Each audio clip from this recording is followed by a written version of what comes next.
Hello, Morongo Basin, and listeners around the world online at Z107.7fm.com. Here is the Z107.7 local news for Wednesday, April 2nd, 2025. After allegedly punching a customer at a Yucca Valley gym, a man was taken into custody and reportedly started fighting with deputies at the Morongo Basin Jail. On Friday at around noon, San Bernardino County Sheriff's deputies say that Michael Putz, 42, entered Five-Star Gym in Yucca Valley, even though he is not a member of the gym. They say Putz was acting irrationally and began starting fights with gym members he did not know, punching one of them and injuring the customer's lip. A witness at the gym called 911 and deputies responded, taking Putz into custody. The victim declined medical attention. While booking Putz at the Morongo Basin Jail, deputies say he physically resisted and fought with deputies.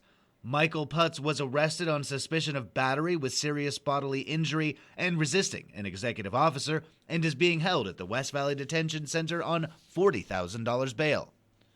The Yucca Valley Town Council spent most of last night's meeting addressing public comments about the town's animal shelter, which is currently in the middle of an operational review due to public pressure about the facility's euthanasia and adoption rates. Online news editor Robert Hayden was in attendance and picks it up from here.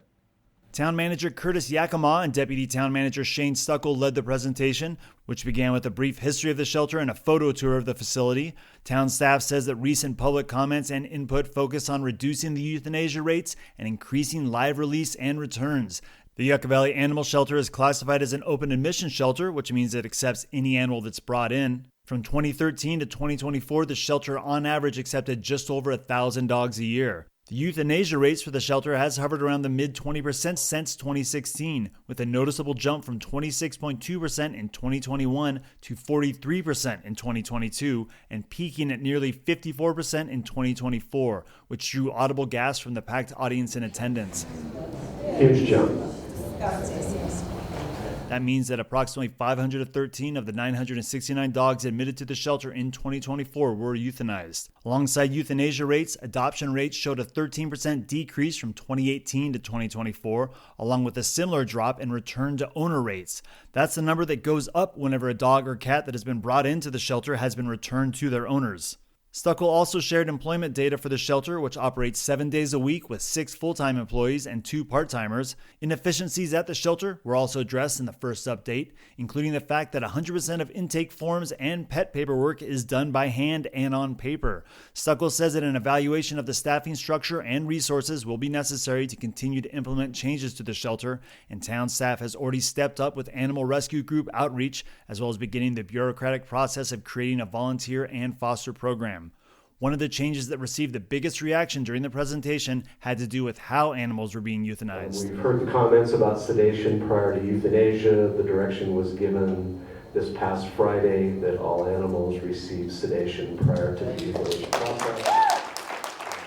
While not specifically addressed by town staff, shelter manager Doug Smith was brought up multiple times by residents when referring to changes needed at the shelter. In a story broken by Z107.7's Adeline J. Wells, previous employees say they witnessed inhumane euthanasia practices by manager Doug Smith. During public comment, many residents expressed that while the transparency was appreciated, the troubling numbers meant that the town and its residents had a lot of work to do, with many in attendance offering help to the town in the form of consulting on shelter software, fostering, and other operational activities. You can find a longer version of this story with more public comments as well as the data shared in last night's presentation. That's all at our website, Z107.7fm.com. Reporting for Z107.7 News, I'm Robert Hayden. Thank you, Robert. The town also shared an update to the Public Nuisance Code, which specifically addresses derelict RVs. We'll have that update on our story online. The 29 Palms Planning Commission held their meeting last night, and Annalise Kuiper joins us with the details.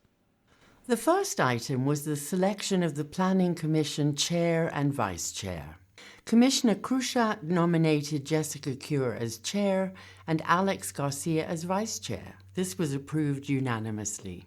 The Planning Commission held a study session as part of the overall review and update of the Development Code. Several automobile and vehicle-related uses were discussed, including moving the language regarding gates to the appropriate section and changing the landscape requirement to be consistent with other sections of the code. clarifying the length of a drive-through and removing the limit on drive-through hours were also discussed. Regarding bed and breakfast uses, a tourist commercial designation will be added to the chapter and the multifamily will be changed to a single-family designation. A bed and breakfast must have access to an improved road. A minimum lot size will not be required as long as there is enough parking for the number of guests being accommodated. ADA parking is not required for a short-term rental. When discussing the local farmers markets, it was agreed that a minimum distance between uses should not be required. A minimum percentage of produce or food vendors should not be mandatory, and food trucks should definitely be allowed. For more on this and other stories, please visit our website at Z107.7fm.com. Reporting for Z107.7 News, I'm Annalise Kuiper. Today's regularly scheduled meeting of the Joshua Basin Water District Board of Directors was canceled yesterday. The board did not provide a reason for the cancellation. They are expected to meet next in regular session on April 16th. Are you a graduating Morongo Basin High School senior? Do you plan on continuing your higher education in a major that can impact environmental conservation? The Morongo Basin Conservation Association, known as the MBCA, is awarding 3 $1,000 scholarships for students who have strong interest in environmental or conservation issues with a strong preference for technology, engineering, arts, and mathematics. And they've extended the deadline to apply for these scholarships until April 18th. The MBCA says that one of the 3 scholarships will be awarded to an arts major in memory of local artist and conservationist Steve Riemann, who passed away in August of 2022. Students interested in applying for the scholarship must have at least a 2.5 GPA and must submit an application which includes an essay demonstrating how environmental conservation relates to their educational and career goals. Applicants also must submit at least 2 current letters of recommendation.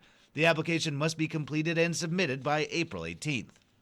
The 29 Palms Parks and Recreation Department, in partnership with the American Red Cross, is inviting residents to attend a free community training session focused on emergency preparedness this weekend.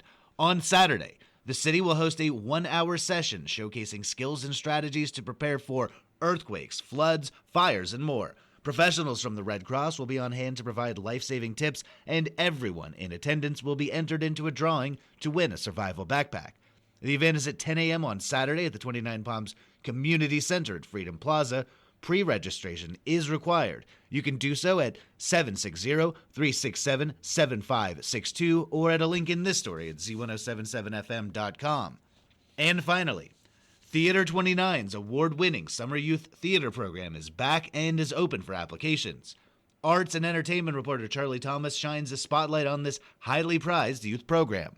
Theater 29's wildly successful Summer Youth Theater program announces their 2025 program running from June 23rd through July 27th, culminating in 4 performances of the Broadway musicals Willy Wonka the Musical Kids with the junior 7 to 10-year-old cast and Willy Wonka the Musical Junior with the senior 11 to 17-year-old cast on July 24th, 25th, 26th, and 27th. The program teaches a wide variety of theatrical skills from auditioning to performance and everything in between for 5 weeks, Monday through Friday, excepting July 4th. The program will be capped at 25 students for each age group. Juniors will meet from 9:30 a.m. to noon and seniors from 1 p.m. to 3:30 p.m. The cost of the program is $75 per student. Scholarships are available, which due to the generosity of many in our community have allowed the program to never turn a student away due to financial hardship. Registration is open now at theater29.org. Deadline for applications and tuition is June 17th. Reporting for Z107.7, this is arts and entertainment reporter Charlie Thomas.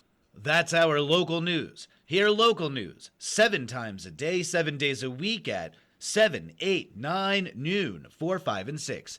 If you hear about news happening, let us know. Email us at tips@z1077fm.com.